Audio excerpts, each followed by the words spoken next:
Aquí al doctor físico nuclear, ¿no?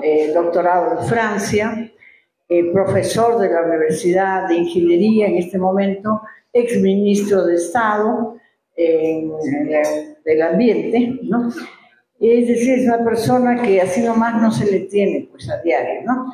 Entonces en este momento él va a hacer una disertación, vamos a seguir las costumbres que tenemos siempre, dejamos que él habla, que él exponga su temática y después vamos a entrar a las preguntas y respuestas, ¿no? Vuelvo a insistir que el doctor no ha venido a escucharlos a ustedes, sino ustedes escuchar al doctor. Entonces, cuando se hagan las preguntas, procuren hacer las preguntas directo, no hacer una exposición de ideas, porque también el tiempo nos gana y hay personas que quieren preguntar, que tienen inquietudes y que no pueden preguntar porque el tiempo nos gana. Entonces, teniendo en consideración eso, acuérdense que dentro de la Convención Andina hay colectivismo, no se piensa en un individualismo, sino hay que todos tienen derechos, ¿no? Todos tienen derecho a participar. Por lo tanto, hay que ser breve en la pregunta y no estar exponiendo razones. Bien, pues, muchas gracias. Entonces, con ustedes, al doctor Modesto Montoya.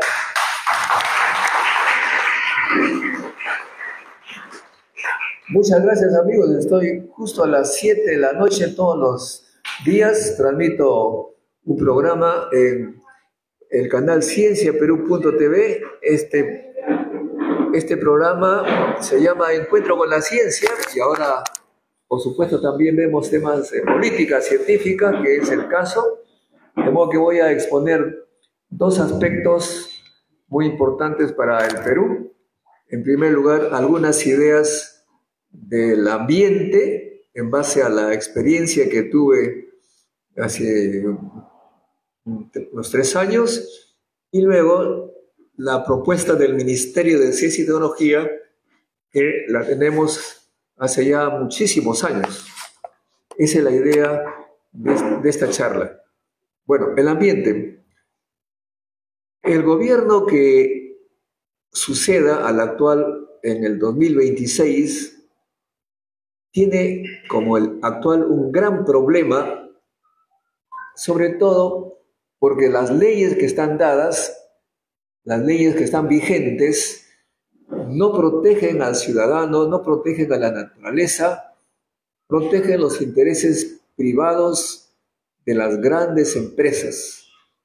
Para ustedes no es nada nuevo ese asunto, ¿no es cierto? Por ejemplo, cuando fui designado ministro del Ambiente, había ocurrido el derrame de petróleo de Repsol. Miles de pescadores, miles de familias se quedaron sin la posibilidad de trabajar como antes, de conseguir los recursos para su supervivencia en la parte de Ventanilla, Ancón y más al norte. La empresa que causó este derrame no tenía ninguna obligación legal de indemnizar a los pescadores. La ley no permitía. El Ministerio del Ambiente lo único que podía hacer a través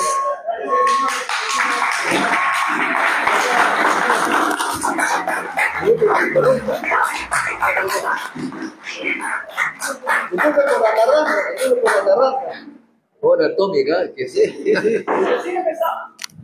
Entonces voy a repetir entonces, decía que cuando empecé el trabajo de ministro del Ambiente, Repsol había producido un derrame tremendo de petróleo que dejó sin trabajo a miles de pescadores, de vendedores, de restaurantes, como ustedes seguramente ya saben muy bien, ¿no es cierto?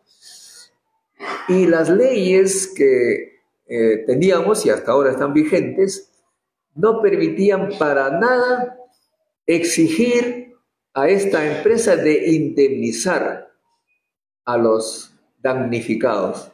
Es increíble eso, cuando uno descubre prácticamente el ministerio está pintado.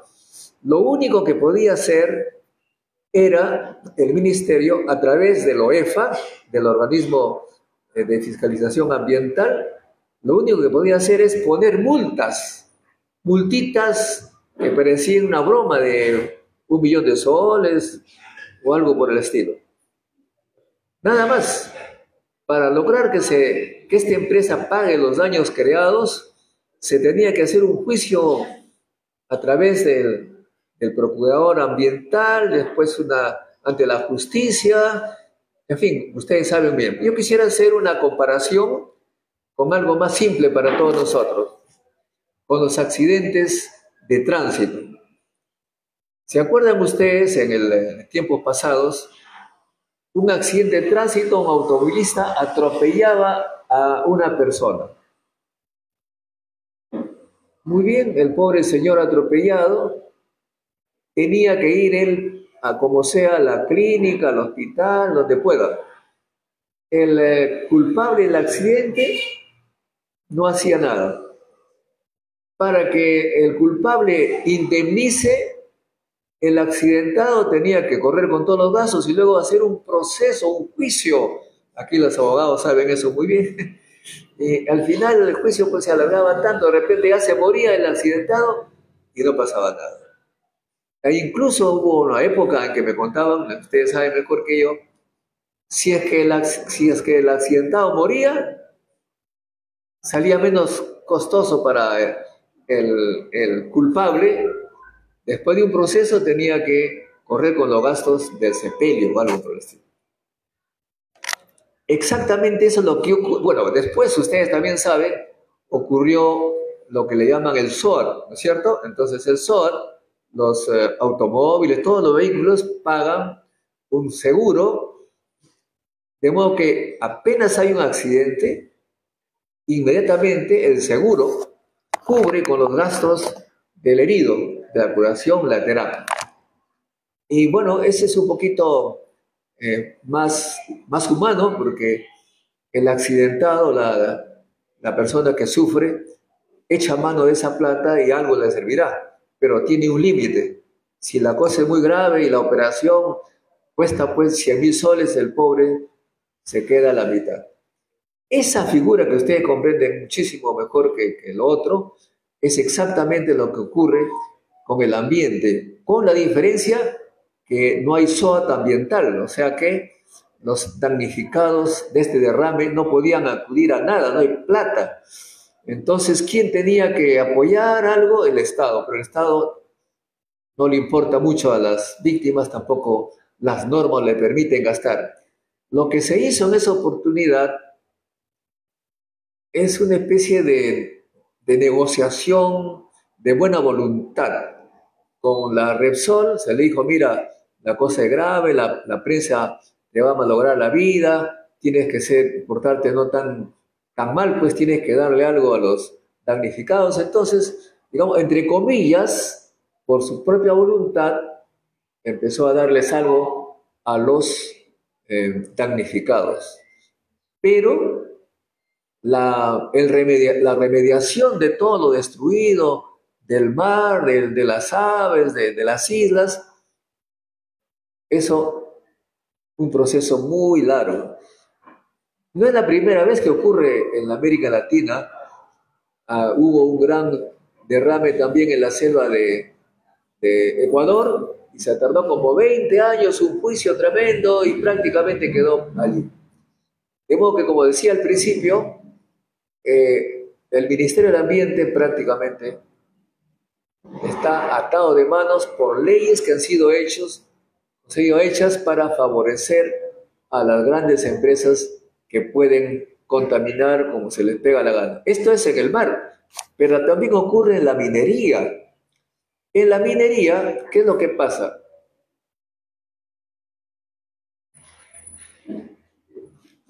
¿Hay un problema? Bueno, en la minería ocurre que la empresa minera puede contaminar el río, las lagunas, puede dejar sus relaves y ahí deja una pequeña garantía.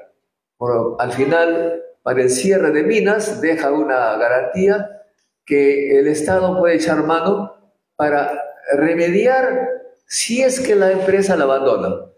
Entonces son bien vivos estos grandes empresarios porque dicen, bueno, remediar el río, la laguna, etcétera, me va a costar como 100 millones de dólares. Mejor que se queden con la garantía que está, pues, qué sé yo, 10 millones que no sirve casi para nada, se van, abandonan y ya pagaron con esa pequeña garantía que dejan. No hay ninguna posibilidad legal para lograr que las empresas contaminadoras indemnicen a los damnificados y remedien el ambiente. Esa es la situación. Esa es la situación en la que se encuentra. Y peor aún, cuando un Congreso o un gobierno se confabula con la empresa privada, la gran empresa privada, y los grandes intereses, pues también dan normas que van contra la naturaleza y contra los peruanos. Bien conocida es esta ley que ahora prácticamente permite que las empresas invadan la selva, deforesten, quemen, es decir, se les ha entregado los recursos de los peruanos para que las empresas hagan casi lo que se les pega la gana, sin considerar a los seres humanos que viven allí. Los seres humanos que viven allí, que han vivido además miles de años, son los verdaderos propietarios de todos esos lugares. Viven de los peces, del río, de las plantas, desde miles de años. De repente hay una ley que permite que cualquiera puede llegar allí y hacer destrucción y media y sacar los recursos y dejar a estas comunidades amazónicas enfermas, con mercurio en la sangre, es decir, envenenado, con enfermedades sexuales. Es una situación tal pues que seguramente ustedes han pensado requiere una gran revolución legal en el ambiente para que frene esta depredación total. Solamente pasear por el Perú, ver cómo están los ríos, uno se da cuenta claramente la destrucción. Aquellos que tenemos cierta cantidad de años, ¿no? Somos testigos realmente, ¿cómo diríamos? Testigos históricos. Por ejemplo, yo nací en Otusco, La Libertad, casi al borde del río Moche. Yo iba al río Moche, el agua cristalina. Había unos cuantos, todavía habían ranitas, sapos, etc. Hoy día el agua está roja, así tremenda. El río está muerto.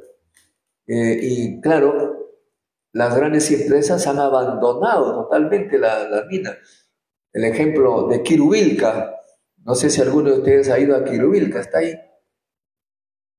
Fierros oxidados, relaves, el agua sale roja, cada vez que hay lluvia se ve el veneno que baja.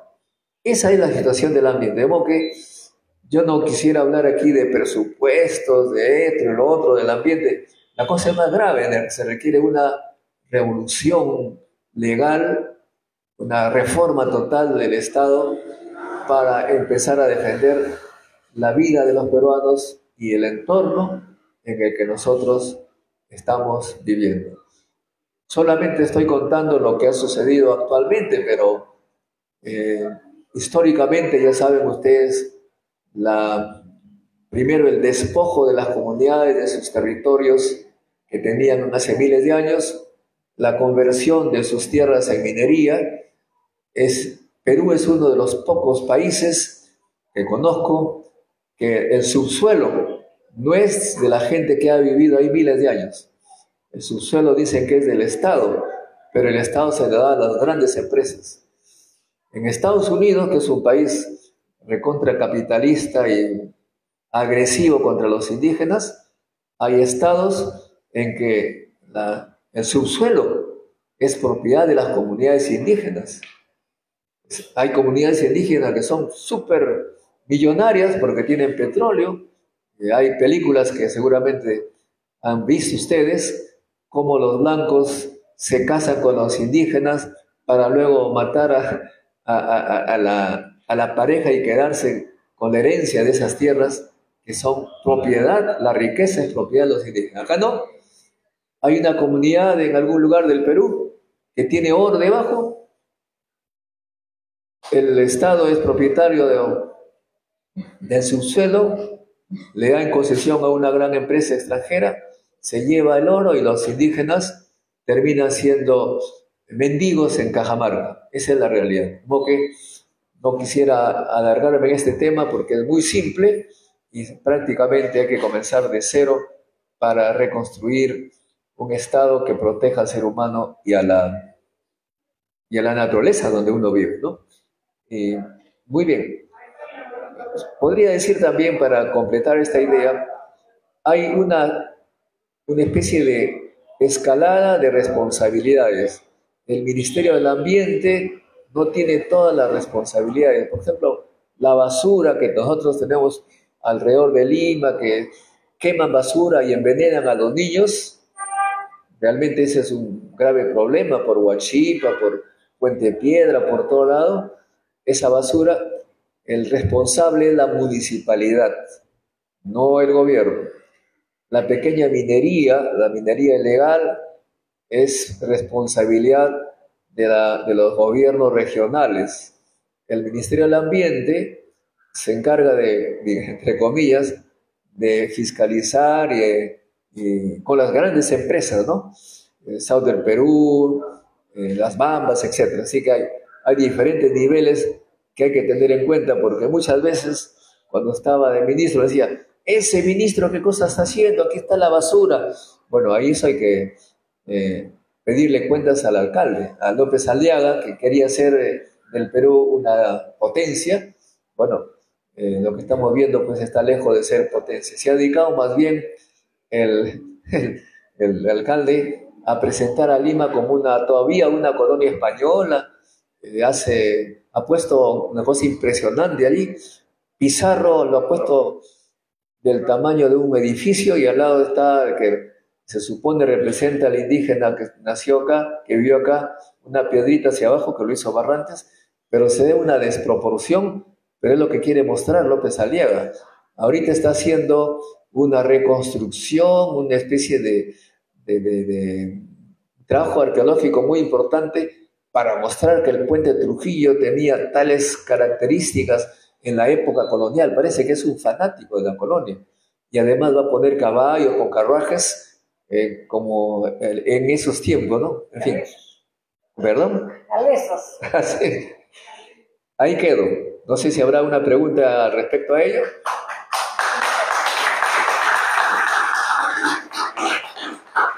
Paso entonces al otro tema, que es el Ministerio de Ciencia y Tecnología.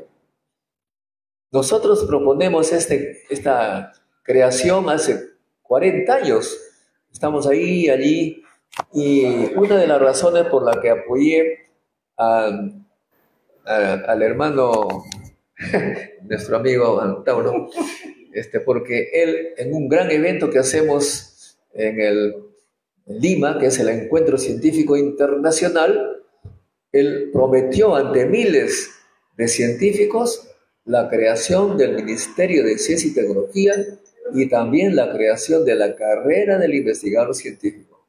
En la primera vuelta, ¿no? Él conversó conmigo, en algún café por ahí tomamos, dijo, sí, lo haremos, ¿no? Y prometió a los miles de científicos.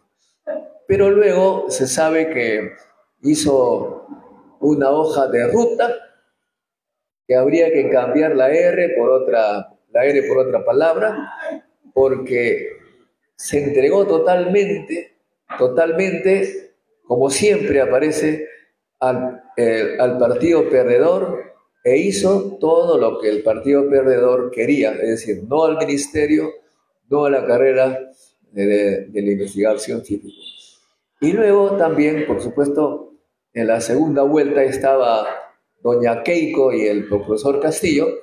El profesor Castillo había participado en todas nuestras reuniones de científicos, tanto presenciales como virtuales, sobre todo virtuales, ¿no?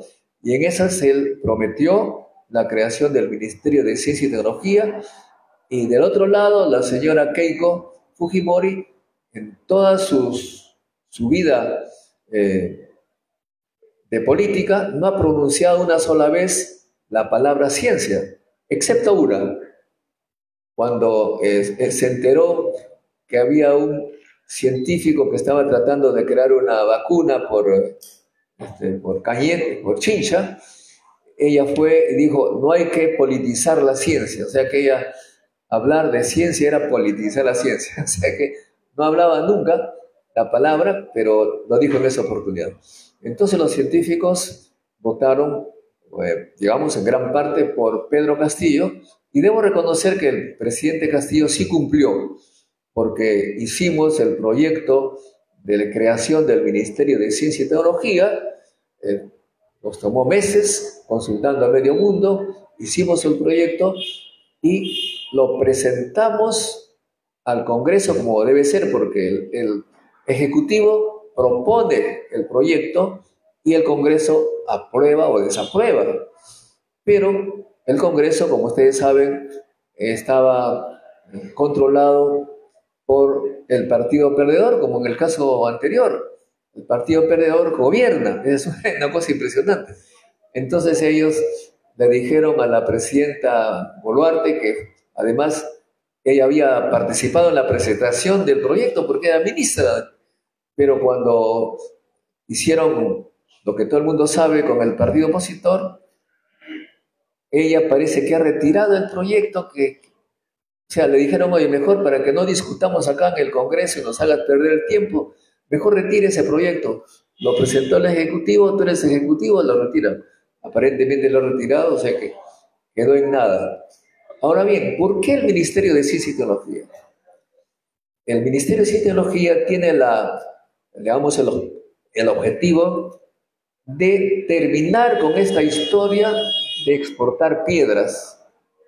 Exportamos concentrados de minerales a un precio irrisorio y nos regresan aparatos como los celulares con un valor agregado, qué sé yo, pues 1000 veces mayor que el precio de la materia prima.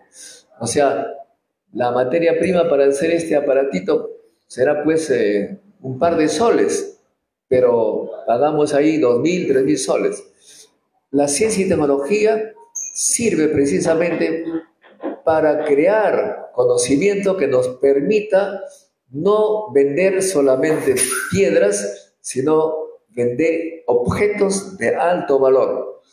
Es decir, vender celulares, pero no necesariamente vender celulares, sino vender patentes de mejoras de los celulares. O sea, no se requiere acá hacer un celular nuevo, sino encontrar, investigar para una mejora del celular. Entonces, cuando se incorpora esa mejora en el celular, la empresa, que puede ser de cualquier país, cuando vende uno, un porcentaje correspondiente tiene que pagar al inventor de ese avance. Para explicarme mejor, les voy a poner un ejemplo, digamos, más visible para nosotros. En el año 1997 me compré un automóvil entre comillas de lujo, Peugeot 306 francés. Caray, bueno, y ese auto que es de súper lujo me causaba problemas, porque como yo soy un poco descuidado y olvidadizo, ustedes seguramente se acordarán también ese problema. Hay veces me olvidaba el motor prendido. Estaba prendido la llave ahí y me olvidaba que estaba prendido y hacía nuevamente como queriéndolo prender de nuevo, ¿no? ¿Qué pasa con el motor? Ronca, ¿no? No sé, protesta. Allí se está malogrando el motor, estamos forzando, ¿no? O tal vez, o alguna vez me olvidaba el embrague en primera y yo quería prender el automóvil, ¡brum!, daba un salto, ¿no? ¿Se acuerdan? Eso fue en el 1997. Como cada vez me ponía más pobre, en el año 2015 15 me compré el más barato de los automóviles, un automóvil coreano, Kia Rio. Y ahí también, como soy olvidadizo, a veces me olvidaba el motor prendido, además no sonaba mucho pues el motor, y hacía nuevamente el intento de prenderlo y no respondía. Es decir, era como si que no estaba haciendo nada. Alguien había inventado un circuito electrónico para incorporar a este automóvil ese pequeño seguro que si el motor estaba prendido, lo otro no tenía ningún efecto. E igual, si yo me olvidaba en primera, prendía y no arrancaba, porque había un circuito que detectaba que estaba en primera. Ese invento, el inventor de eso, le cayó cualquier cantidad de plata, y a su país, por supuesto. La empresa productora era coreana, pero como el invento se patenta, sin necesidad de que el país construya automóviles, ya estaba recibiendo parte de la venta de los automóviles del mundo. ¿Se dan cuenta? Entonces, Corea había creado un ministerio de ciencia y tecnología para incorporar conocimiento en los nuevos proyectos. Lo mismo ocurrió con China. En 1978, Deng Xiaoping tomó el liderazgo en el gobierno chino. Deng Xiaoping había estado en Francia 6 años, conocía cómo funcionaba este asunto del conocimiento. Entonces Deng Xiaoping dijo, ciencia, las famosas 4 modernizaciones le llamó, ¿no? Una de las modernizaciones fue ciencia y tecnología. Y se puso a trabajar, envió becados al extranjero, no sé si centenares de miles de chinos por todo el mundo. Yo me encontraba por allá, los encontraba ellos trabajando duro, aprendiendo cosas, y luego regresaron a su país y empezaron a inventar. En este momento, para hacerlo corto, breve, los chinos han destrozado prácticamente el mercado tecnológico de los países occidentales, en especial el de Alemania. Los pobres alemanes que eran orgullosos de su Mercedes-Benz y sus autos eléctricos, hoy en día están despidiendo no sé cuántos miles de empleados porque no pueden competir con los automóviles chinos, porque eso tienen, además de lo normal, tienen software, programas que te dan todo tipo de control, automóviles autónomos, música, prácticamente es como estar en una oficina, en un automóvil. No pueden competir ni Alemania ni Estados Unidos. Estados Unidos, para defenderse de eso, rompiendo con todos sus mensajes anteriores de libre mercado, no sé cuánto, se cierra el mercado, quiere cobrar 100% de aranceles a los chinos porque no puede competir. Eso me parece a los pobres amigos de Gamarra que querían que los polos tengan impuestos porque venían muy baratos, un polo a sol, ¿no? Todo eso con tecnología moderna. ¿Qué quiere decir eso? Que si nosotros comenzamos con un ministerio de ciencia y tecnología, que promovemos el desarrollo de la ciencia y tecnología, los instrumentos, los objetos de alto valor van a bajar de precio. Si todos los países del mundo hicieran lo mismo, los automóviles se podrían comprar por $4.000 y ese precio sería el justo, ¿eh? No sería demasiado. No permitiría que estas potencias capitalistas se aprovechen del monopolio y te ponen cualquier precio. Se han aprovechado por mucho tiempo.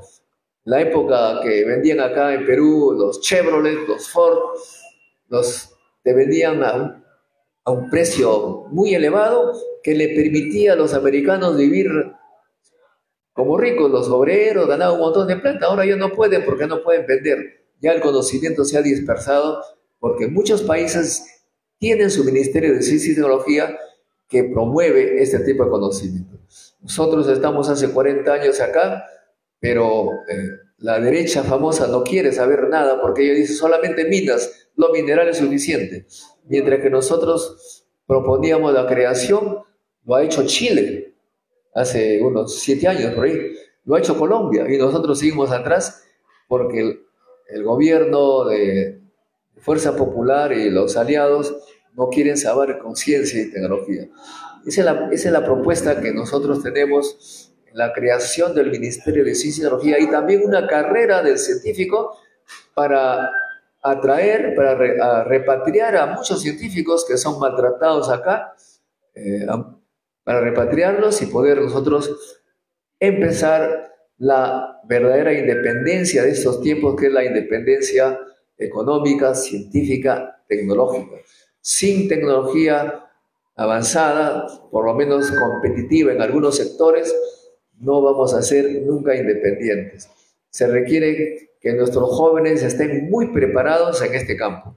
No se necesita ser millonarios, no se necesita tener grandes instalaciones para generar recursos. Por ejemplo, si es que los jóvenes, conozco a varios de mis alumnos que conocen programas de software, programas de computación, ellos trabajan para el extranjero. Desde acá hacen programas, ayudan a hacer automatización de empresas en el extranjero. Claro, les pagan la mitad de lo que le pagarían a la gente de allá, pero viene gran cantidad de recursos al Perú, solamente saliendo de la cabecita y sin necesidad de exportar tierra, sin necesidad de contaminar el ambiente, es decir, una venta limpia. Y esa es entonces la propuesta que tenemos. No quiero entrar en detalle de qué está compuesto, etcétera, ya hay un proyecto complejo, pero la idea es esa, y creo que de haber hecho esto hace 200 años seríamos una potencia. Este sistema colonial que vivimos, porque todavía es colonial, no nos hemos decolonizado, seguimos pensando como los españoles que llegaron en esa época, exportar oro, plata y quedarnos acá siempre en la pobreza. Esto sería la propuesta, estimados amigos. Muchas gracias por escucharme.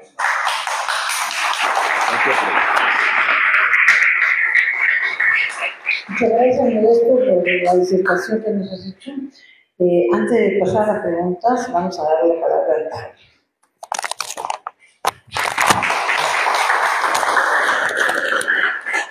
Gracias, compatriotas.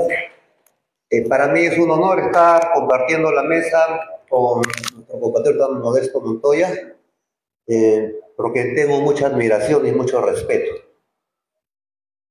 El título de esta conferencia referente al Ministerio del Ambiente y la propuesta del Ministerio de Ciencia y Tecnología me parece bastante pertinente.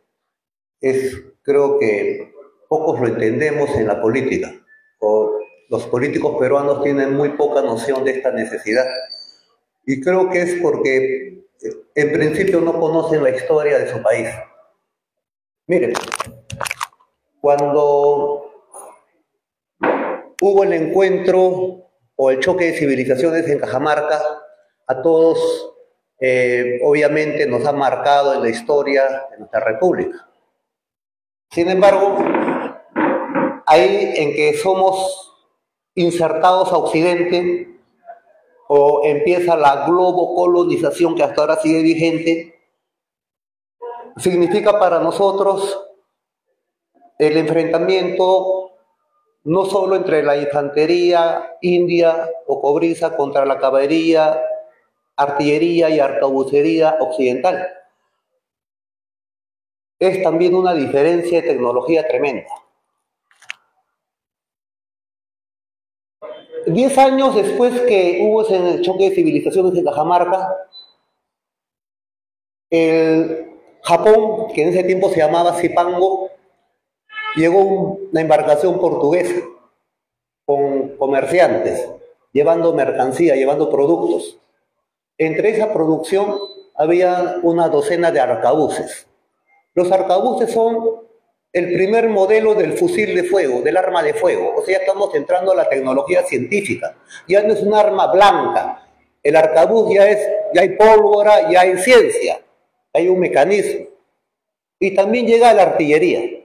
Entonces el shogun de Japón, o de Zipango, compró todo el barco, toda la mercancía, los arcabuces y todo lo que había que traían vituallas. 2 o 3 años después regresó el mismo barco, trayendo más mercancía. El shogun volvió a comprar todo menos los arcabuces. ¿Por qué? Porque ya los fabricaban. Es decir, seguramente, pues el shogun había recibido los dos arcabuces, una gran sorpresa, porque ese tiempo en el Japón los samuráis combatían con arma blanca, nada más, caballería y arma blanca, coraza, todo, pero no había arma de fuego. Entonces, seguramente lo desarmaron en sus 200, 300 piezas, y los orfebres nipones han recreado. Entonces, cuando llega el barco portugués, más o menos en 1550, ya el ejército samurái tenía su fusilería propia, Made in Japan. Made in Japan. Entonces, cuando uno ve en las películas del gran clásico cineasta del Japón, Akira Kurosawa, que es el cineasta nacionalista del Nippon, la gran película que tiene los 7 samuráis, lo que uno le asombra es que son guerras medievales del siglo XVI, XVII. Y usted ve la caballería y la fusilería de los ejércitos de los samuráis. Yo siempre me preguntaba, ¿cómo puede ser? Y ahora me lo explico. El problema que acá nosotros tuvimos es que no llegaron comerciantes y no llegaron militares. Y ese es un gran problema porque desde entonces, desde que el último amauta nuestro en su mente recreó las coordenadas o las dimensiones matemáticas o trigonométricas del último complejo de andenerías, seguramente del Valle del Colca o en el valle de cualquier valle, ese amauta fue asesinado del último arcabuzazo, del último Almagro que vino en 1532 o el último Pizarro. Desde entonces las neuronas nativas no recrean nada, no producimos nada. Por eso que seguimos siendo exportadores de piedras. En los circos hay números en que sale un chimpancé montando una bicicleta, de manera muy sofisticada, casi artística. Pero ese chimpancé no tiene noción de cómo se hace esa bicicleta. Entonces, esa es más o menos la situación de los países subdesarrollados. Del Asia amarilla, del África negra, subsahariana y de la América cobriza. Estamos despojados de la ciencia y tecnología por la globocolonización. Hace poco, ahora estamos sacando el periódico nacionalista, va a volver a salir el periódico Contador, estuve revisando unos datos y viene a colación. Me informé de las patentes. Las patentes, entiendo yo, doctor, que son creaciones científicas que uno las registra. O sea, son mentes que crean. Acá existe Indecopi. Me estuve pidiendo cuántas patentes hay acá. Hay varios millares, en varios años. Pero las patentes a nivel mundial, pues, solamente el estado de California, de los 50 estados que Estados Unidos tiene como 5 millones de patentes. O sea, 5 millones de creaciones, de inventos. Y si juntamos todo Estados Unidos, nosotros no somos ni de 0.00, 50 ceros y el 1, 0. Así estamos. Entonces, es imposible que salgamos del subdesarrollo en esa situación. Es más, estuve viendo los récords de los premios Nobel. No de literatura, no. Ciencias, química, física, matemática, lo que crea, pues lo que hacen los celulares, lo que hacen las cosas, lo que hace el mundo. Todos son apellidos anglosajones. 95% norteamericanos, o sea, primero, españoles, creo que el último fue Ramón y Cajal, el que descubrió las neuronas. Después no hay ninguno más. O sea, de apellidos latinos, menos quechua, no hay ni un quechua, ni un maya, ni un huanca, ni un huanca, menos, pues es imposible. Entonces, los premios Nobel los arrasan los japoneses, las potencias desarrolladas, pues. Esos arrasan los premios Nobel. Nosotros somos totalmente desconocidos ahí. Entonces yo me pregunto, pretender lograr el desarrollo sin ese conocimiento es una utopía. Es una utopía, ¿verdad? Es un gran reto. Y más aún cuando veo también el récord de las universidades. Con mi hijastro estaba viendo y le dije, mi hijo, las principales 50 universidades están en Norteamérica y Inglaterra. Ni siquiera en China, ni siquiera en Rusia. Y la principal, la más adelantada de Latinoamérica está en puestos 150, 200. Y del Perú creo que estamos del 500 para abajo. Y eso, 1, 2. Entonces, en verdad somos unos pigmeos, somos unos microbios, somos ridículos. Entonces, como se dice, el primer sentimiento revolucionario es la vergüenza. Un sinvergüenza no puede ser revolucionario, tengamos vergüenza primero. Entonces, seguramente esto que estamos pasando, esta angustia que estamos pasando, porque yo lidero una opción política. Yo me tengo que preocupar por eso, con todos los que estamos acá, y estoy angustiado. Estoy angustiado porque cada vez que veo los datos me siento más. Yo pensé que estábamos mejor, estamos recontra mal. Y lo peor que no tenemos noción de eso. No tenemos noción de eso. Entonces, nuestro deber como partido político nacionalista es pensar estas cosas. Salir del atolladero. Entonces, esa de formar el ministerio, totalmente de acuerdo. Totalmente de acuerdo. Es más, el antecedente del nacionalismo inmediato fue Velasco. Y con Velasco, si no me equivoco, yo era niño. Pero me acuerdo que fue noticia. Que trajo el reactor nuclear de potencia cero, pero era el reactor nuclear que trajimos creo que de Argentina, como esto. O sea, hace 50 años ya se pensó en eso, ¿no? El Guarangal, o sea hubo una conciencia de que había que hacer un proyecto nacional. Entonces, yo estoy viendo que acá lo que necesitamos es un renacimiento andino. En Europa, después cayó el Imperio Romano, entramos al medioevo y empezó la barbarie, ¿no? Se puede decir que la humanidad europea retrogradó y comienza una reacción, que es el Renacimiento. El Renacimiento simplemente fue recrear el futuro en base al pasado. O sea, el Renacimiento se basa en los clásicos helénicos de hacía 2000 años. Platón, Sócrates, los científicos, Euclides, Pitágoras, Arquímedes, reestudiarlos. Pero eso no involucraba que esos renacentistas como Erasmo de Róterdam, Galileo Galilei, Copérnico, sí, porque se volvían a vestir con las túnicas de antes de Cristo o de la época de Atenas. No, era simplemente recrear en nueva y superior dimensión. Entonces empieza, gracias a ese renacimiento, esa actitud de rescatar los clásicos, desde el punto de vista nacionalista, y nace la etapa científica en Europa. Para mí ese es el gran triunfo de ese renacimiento científico que hay, artístico y científico.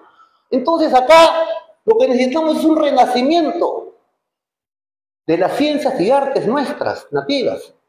El problema es que si no hay una garantía política al respecto, simplemente es utopía. Entonces, yo que he combatido a Sendero Luminoso sí aprendí algo, salvo el poder, el resto es ilusión. Entonces, compatriotas, tenemos que llegar al poder. El problema es que se ha llegado al poder y se ha fracasado. Con Ollanta, traiciona, con Castillo, inepto. Ese es el problema. Parece que los líderes se quiebran cuando llegan. Gobiernan con la carta del enemigo. Eso pasa. Entonces, ese es el problema que tenemos. Tenemos que ganar la elección. Tenemos que tener una dirigencia fuerte, pero con la visión clara. Y en este aspecto, esta cuestión de la ciencia y tecnología para mí es el problema del subdesarrollo, conjugado con la carencia de identidad nacional. Ese es el problema. Mientras más claro tengamos el problema, para nosotros es más fácil encontrar la solución, y en eso estamos. Muchas gracias.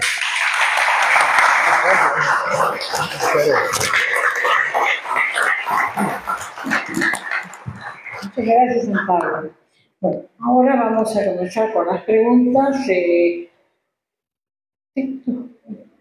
Tu nombre, por favor, y acá para que te puedan grabar. Pasa por acá. ¿Dices tu nombre?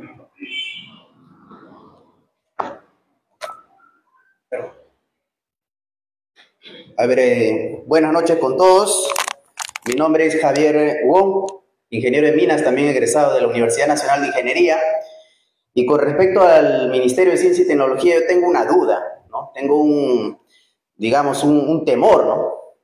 Crear el Ministerio de Ciencia y Tecnología, ¿acaso no generaría una burocracia inservible? Esa sería mi pregunta, ¿no? ¿No sería mejor más bien reformular el sistema educativo superior? ¿No sería más bien pensar en las viejas écoles, por ejemplo, que hay en Francia, donde el egresado de una école es un hombre, prácticamente un oficial al servicio del Estado? ¿No sería mejor que el posgrado, que actualmente es la punta de la pirámide de la investigación científica del Perú, sea a tiempo completo? Eso de ahí es una inquietud que tengo, ¿no? Claro, hay que mirarlo más a fondo de repente el proyecto, ¿no? Y con respecto al Ministerio de Energía y Minas, respecto al Ministerio del Ambiente, al tema más bien no sería más práctico para industrializar el país, por ejemplo, trabajar el tema de la nacionalización en su versión estatización y en su versión, digamos, promover a los productores nacionales y ahí engarzar el sistema educativo superior con el desarrollo de estas empresas para hacer investigación.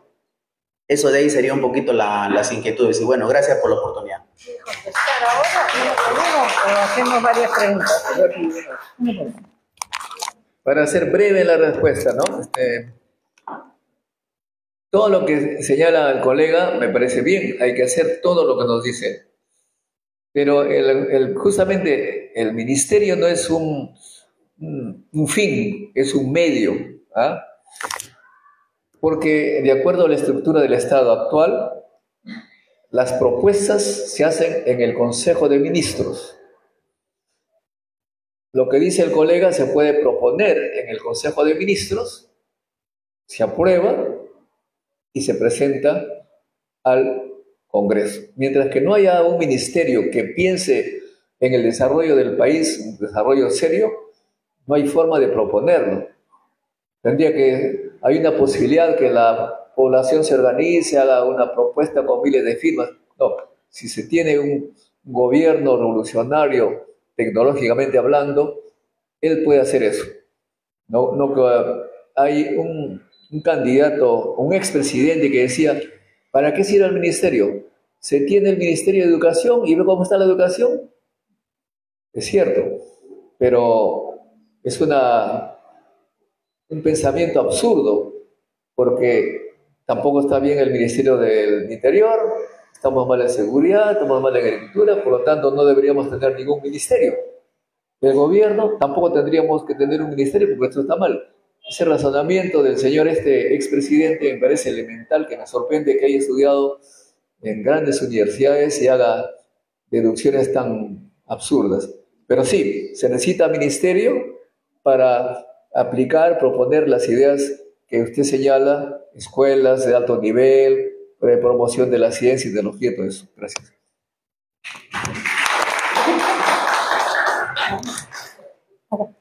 Después se la digo. ¿Nombre? Buenas noches, compatriotas. Buenas noches. Sandro Pérez, metalurgista de San Marcos. Puntualmente, vamos a aterrizar las ideas. Doctor, ¿estaría dispuesto a conformar un frente político en donde se integren estas propuestas de desarrollo de la transformación de la materia prima?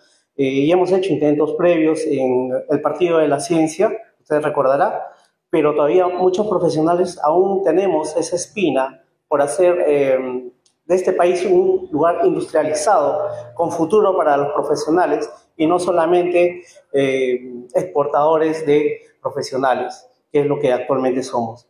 Y mayor, necesitamos integrar a los profesionales de nuestras universidades locales para fortalecer ese frente y tomar estas propuestas. Muchas gracias.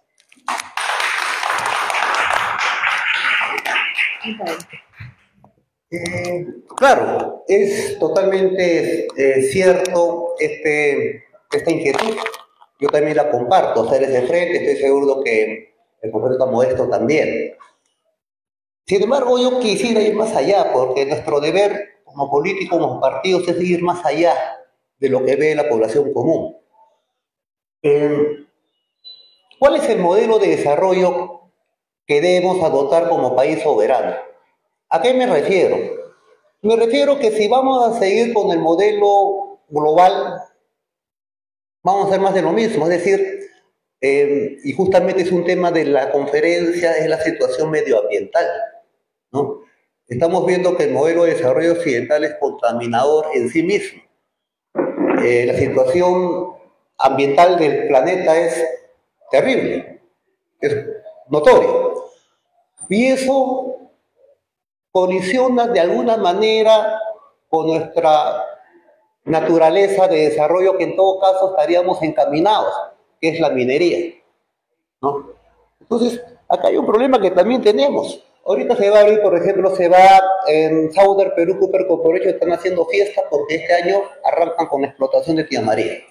Seguramente va a haber muertos, y otra vez se va a postergar. Pero a lo que voy, ¿cuál es nuestra posición con respecto a la minería transnacional? Yo creo, ¿no?, de que por sentido común debe haber un ordenamiento territorial. Entonces yo, aparte de nacionalistas, somos ecologistas. Entonces yo digo, no sé si a mí me demostrara la ciencia que el maíz puede crecer en el relave minero, yo sería el primero en invocar que se establezca la mina en el Valle del Tambo. Pero como eso no me lo han demostrado nunca y no creo que me lo demuestren, por consiguiente, en este ordenamiento territorial, por sentido común, debemos establecer que donde la minería colisione con el agro y con la ganadería, simplemente no hay minería. Entonces es un principio para nosotros. Entonces, esto va para la minería transnacional y también para la minería informal. Esto es en un campo. Entonces podemos ver en todos los campos, pero más allá de eso, yo digo, el modelo de desarrollo de Occidente, que es el cual estaríamos nosotros encaminados, fue depredador de sus selvas, fue depredador de sus bosques. Estuve leyendo un libro sobre la Real Armada inglesa que dominó los mares en el siglo XIX. Cada barco inglés de la Gran Armada era medio bosque talado. O sea, esas grandes armadas han sido grandes bosques talados. A nosotros, que estamos como Perú, 34 millones de habitantes hacinados casi en la costa, principalmente en la República de Lima, que por el norte limita con Punta Hermosa, con Bancón por el norte, por el sur con Punta Hermosa y por el este con Chosica. Bueno, esta República limeña, que alberga 14 millones de habitantes, incluidos los 2 millones de venezolanos, lleva casi medio presupuesto. Entonces, acá, cuando en provincias ven que se quiere hacer el metro, el subterráneo, obviamente causa cólera, causa envidia, ¿no? Porque ese presupuesto debería ser ¿para dónde? Para Purús, para Caballococho, para las fronteras desérticas o abandonadas que tenemos. Entonces, ¿a qué quiero decir? Yo quiero decir de que si somos gobierno y queremos realmente desarrollar nuestro país, tenemos que repensarlo todo nuevamente, replantearlo todo nuevamente, porque desde 1532 se hizo las cosas al revés. Para empezar, las ciudades desde 1532 se han edificado en los valles, no en los arenales o en los pedregales o en los cerros, sino en los valles. El Nilo es intocable, el Cairo está en el desierto, las pirámides están en el desierto, que hay que ser bien traidor para construir en el oasis y no en el desierto. Chan Chan está en el desierto, no está en el valle. Caral está en el desierto, no está en el valle. Pachacama está en el desierto, no está en el valle del Urim. Porque los incas eran ecologistas, porque sabían que los 23 oasis que hay en nuestra costa son los 23 valles que bajan de la sierra. Y hay que ser bien animal para construir en el oasis y no en el arenal. Bueno, hemos sido bien animales desde hace 500 años. Un cáncer casi irreversible. Hemos desaparecido 3 valles en la ciudad de Lima. Ya no existe el valle del Rímac, ya no existe el valle del Urín, ya no existe el valle del Chillón. Hay 43 distritos hacinados, ¿no? Y ahorita va a desaparecer el valle de Chancay, ahorita con el puerto. Ahorita está desapareciendo. Entonces, es un hecatombe. Entonces, ¿qué haríamos nosotros, descendientes de los incas, si somos gobierno otra vez? Tenemos que destapar cemento. A esto tendremos que llegar o el cáncer es irreversible. Porque ¿qué les quiero decir, compatriotas? Así como va el mundo, así como va la globalización, así como va la economía, país que no siembra su papa se va a morir. Familia que no cría su pollo se va a morir. El 80% de nuestra sociedad es totalmente urbanizada. Hasta para seguridad nacional estamos totalmente vulnerables. Chile ha estado con un apagón del 98%. 3 días. Y hasta ahora están en un caos. Felizmente los chilenos son tan animales como nosotros. Su energía la tiene una empresa extranjera. Hubiera sido que fuera peruana, ¿no? Para le apagamos la luz, escuchamos y recuperamos Arica al toque. Entonces, a lo que voy. Toda nuestra energía está en poder extranjero. Toda nuestra energía. Es decir, tampoco somos independientes en eso. La luz que estamos está en poder entre ahorita chinos. Entonces a lo que voy, todo está concatenado.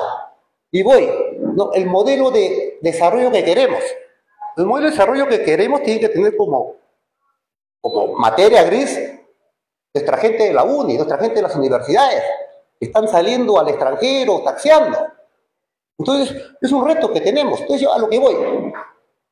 Por ejemplo, hemos visto el ejemplo de China. Pero China, para ser lo que es, antes pasó por una gran revolución total, con Mao, la revolución cultural. Antes hubo una gran guerra. Y hubo también antes una revolución nacionalista con Chiang Kai-shek. Y antes estos eran una desgracia como país. Salían de un país colonizado, la guerra de los Boers, la guerra del opio, un país casi decadente. Pero esas dos grandes regresiones que tiene China en el siglo XX, como la revolución nacionalista de Chiang Kai-shek y la revolución comunista de Mao, sin eso es imposible Deng Xiaoping. Sin eso era imposible lo que ahora es China. Además que China tiene su mercado asegurado, que tiene 1.200 millones de habitantes. Ellos pueden fabricar y que ahí en su mercado todo les sale barato. Nosotros somos una población de 34 millones. Nuestro objetivo etnonacionalista es hacer una gran confederación con Bolivia y Ecuador, que son nuestras repúblicas hermanas, ¿no? Alcanzaremos los 60 millones ya candidatos para el BRIC, pero así como estamos es imposible. Ahora, ¿a qué quiero decir? Que si tenemos un verdadero norte de desarrollo, tenemos que pensar en los dos proyectos nacionales de desarrollo que tuvo el Perú en el siglo XIX y en el siglo XX. En el siglo XX fue el proyecto andino del Mariscal Santa Cruz, la Confederación Peruano-Boliviana, y que involucraba a Ecuador. Era una confederación tahuantinsullana, era una internacional incaica. En ese tiempo, eso chocó con el proyecto de Diego Portales y sucumbió en la guerra del 79. En el siglo XX, el otro proyecto nacional, Velasco. Ese fue un proyecto nacional. Emanciparnos, crear ciencia y tecnología, por lo menos se tenía la noción. Y vuelve a colisionar con el proyecto nacional chileno de Pinochet. Se colisionó. Ahora, después de 50 años, hemos podido llegar. Ollanta traiciona y Pedro Castillo inepto. Eso ahora es una posibilidad con nosotros. Corregiremos lo de la traición y lo de la ineptitud. Pero eso sigue siendo un problema. Porque, ya te dije, tenemos el 0.00001% de los premios Nobel, ¿no? De las patentes. No creamos nada desde la época de Atahualpa. Y tenemos modelos de desarrollo postizos. Entonces nosotros estamos apuntándonos a las fronteras vivas. ¿Cómo puede ser posible que nuestra juventud esté hacinada, prostituyéndose en las plazas, todo, familias destrozadas y todas las planicies amazónicas abandonadas y entregándoseles a congregaciones extranjeras como los menonitas? O sea, los chongos bien hacinados en las urbes, ya invivibles, y regalándoles la Amazonía a los extranjeros. Eso es lo que está pasando ahorita. Entonces nuestro modelo de desarrollo es reconquistar nuestro país, reconquistar la Amazonía. Entonces acá yo tengo una gran duda. Una hectárea de bosque da tanto oxígeno como una hectárea de maíz. Es la gran duda que tengo. Porque si nosotros vamos a plantear el desarrollo, tenemos que transformar la Amazonía. Y ahí nos van a decir, oh, están depredando, están cortando el último pulmón planetario. Entonces, ¿cómo respondemos a eso si es una necesidad? ¿O tenemos que seguir abandonando la Amazonía para la que tengan 4 o 5 ONGs extranjeras? Que nosotros hacinados. Porque los europeos y los norteamericanos reemplazarán sus bosques con grandes cultivos extensivos. Que sigue dando oxígeno. Sigue dando oxígeno. Entonces yo planteo, tenemos millones de jóvenes hacinados en las ciudades y nuestros bosques están abandonados y a merced de extranjeros, hasta por seguridad nacional. Entonces la única manera de desarrollo es también haciendo una nueva recreación demográfica. Los incas descentralizaban con los mitimaes y regionalizaban con los suyos.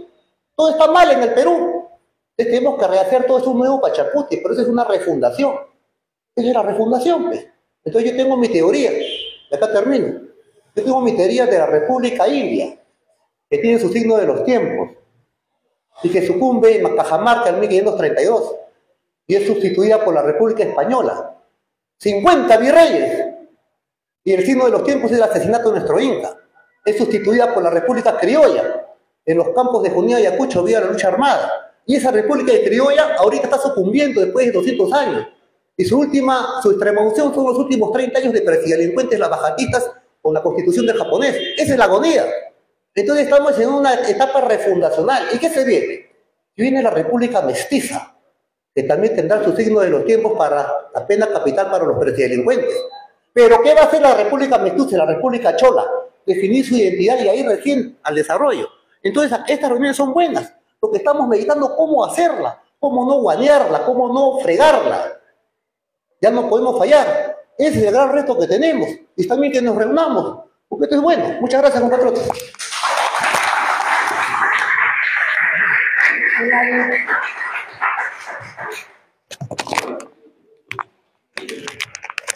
Buenas noches con todos.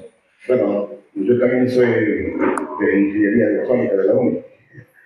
Bueno, yo trabajé 10 años en Intel y ahí se hacían ya prácticamente concentradores digitales para telefonía. Vino Fujimori, anuló todo eso y al final se compró centrales ya brasileñas. Entonces lo que voy a hacer es esto, de que en esa época ya se estaba generando prácticamente lo que se llama computadores, computación digital, ¿no? Entonces, ¿por qué el Estado siempre abandona a los científicos, ¿no? Y más prefieren educar a los técnicos que saben operar máquinas, pero no fabricar las máquinas? O sea, eso es lo que quisiera preguntarle, ¿no? O por decir ahora, yo quiero quisiera hacer mi tesis, ya actualizado por decir que sea computación digital, pero cuántica, con qubits. O sea, eso nadie nos supongo que lo ha hecho, pero no sé si me podrían apoyar en eso, ¿no? Porque no se ve el apoyo del Estado en ese caso, ¿no? O sea, mi pregunta en ese inter sería, ¿por qué se prefiere la educación técnica y no la científica? Bueno, como se está diciendo, es el modelo de desarrollo que tenemos, ¿no? Hay muchas teorías al respecto. Hay la famosa teoría del mal holandés, que se conoce como país que tiene mucho recurso natural, y como tiene mucho recurso natural, aquellos que controlan esos recursos naturales pueden vivir bien vendiéndola fácil, y mientras que el resto que lo parte el tren, más o menos la idea, ¿no? En cambio, si no hubiera recursos naturales, todo el mundo tendría que trabajar creando cosas para vender, y eso le permitiría vender cosas de alto valor.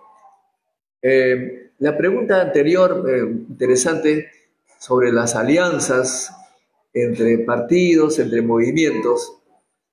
Este programa que nosotros pasamos todos los días a las 7 de la noche se llama Sin ciencia no hay futuro, que es una frase que nació en el año 2006. O sea, ningún partido que pretenda cambiar el desarrollo, la historia, el curso de la historia del Perú, puede hacer algo si no tiene una política científica. Y por razones ideológicas, supongo, los llamados partidos de derecha no les interesa el tema, porque son precisamente los partidos que están relacionados con aquellos que se aprovechan de los recursos naturales y viven muy bien. El resto que se lo parte el tren, ¿no? Por eso es que nosotros siempre somos invitados para conversar por los llamados partidos de izquierda, jamás por los partidos de derecha. Ellos están en otros. Las reuniones que ellos tienen son de los grandes empresarios. Yo iba por un tiempo a estas conferencias anuales de empresarios de la CONFIEP y escuchaba lo que hablaban. Prácticamente eran intereses que no tenían mucho que ver con los intereses populares, mientras que los llamados partidos de izquierda, que quieren salir de esta situación, les interesa un poco la ciencia. De modo que todos los partidos que quieran apoyar al Perú, no digo la ciencia, sino apoyar al Perú, basándose en la ciencia, por supuesto nosotros siempre estaremos atentos. Pero por supuesto también debo señalar algo muy apropiado, me parece, para comprender, porque muchas veces se me acusa de estar llorando por los científicos. Tú paras hablando de los científicos, que me dicen no, ganan poco, etcétera. Digo, mire, francamente, están ustedes muy equivocados. Yo no estoy defendiendo a los científicos, porque los científicos tienen mucho poder, no necesitan ser defendidos. La gente que egresó conmigo de la UNI, solo yo estoy acá en el Perú. Todo el resto le pusieron mala cara, tomaron su maleta y se han ido, pues. Un compañero más cercano a mí, por ejemplo, que se llama Víctor Coronel, que nació en una calle polvorienta de San Martín de Porres, ingresó a la UNI, pues fue a Estados Unidos, estudió en la Universidad de Columbia, ganaba $10,000, $15,000 al mes, ahora tiene un dúplex en el barrio lujoso de Manhattan. La vez pasada que fui a visitarlo, vi que su baño acababa de ser arreglado. Le digo, ¿cuánto te ha costado tu baño arreglado nomás? Arreglado nomás, $20,000 solamente por tocarlo. Ahora está jubilado. ¿Qué hace en su jubilación? La vez pasada le dije, oye, tengo aquí un problema de cosas de Grecia.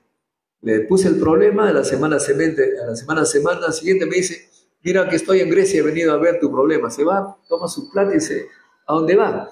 La semana pasada estuve en Vietnam. Y así, son gente que vive muy bien, no tiene necesidad que lo defienda, los científicos van al país. En este momento las potencias para pelearse entre ellas están buscando como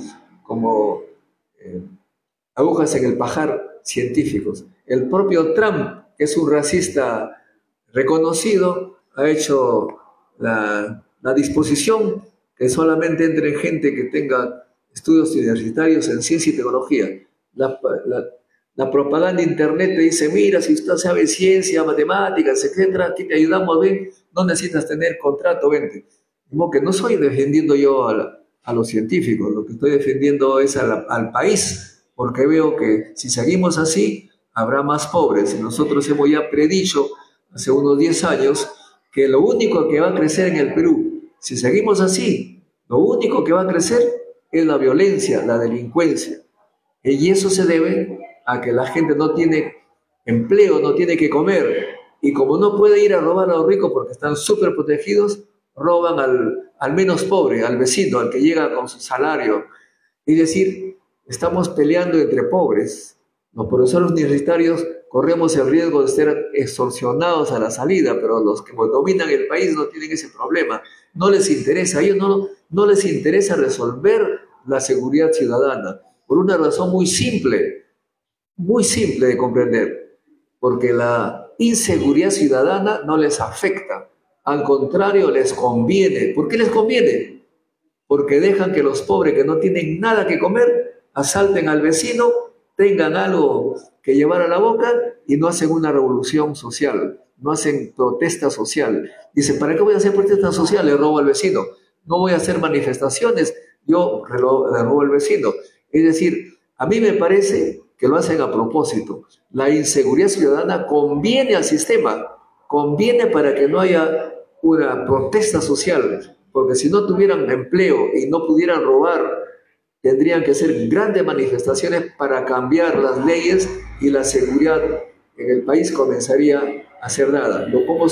Lo hacen en otros países, ¿no? Otros países que no tienen este problema de inseguridad, al que no tiene empleo le dan un sueldo mínimo vital. Obviamente, si tienen que comer, no tienen que violentar. Pero de modo que aquí digo francamente que este gobierno y los que vienen con el mismo modelo no solamente no van a resolver el problema de la inseguridad, sino, como estamos viendo, va a ser cada vez peor. No solamente la inseguridad ciudadana, sino la inseguridad de los edificios, la infraestructura se va a caer a pedazos porque ellos quieren ganar lo más que puedan, no importa si hay muertes, si hay accidentes, ellos van a tener más ganancias mientras menos seguras sean sus edificaciones. Por eso es que estamos nosotros muy comprometidos con los partidos que, como ustedes muy amablemente nos invitan para hablar no de defensa de científicos, sino de defender la patria, y eso se logra con conocimiento, con ciencia y tecnología. Gracias.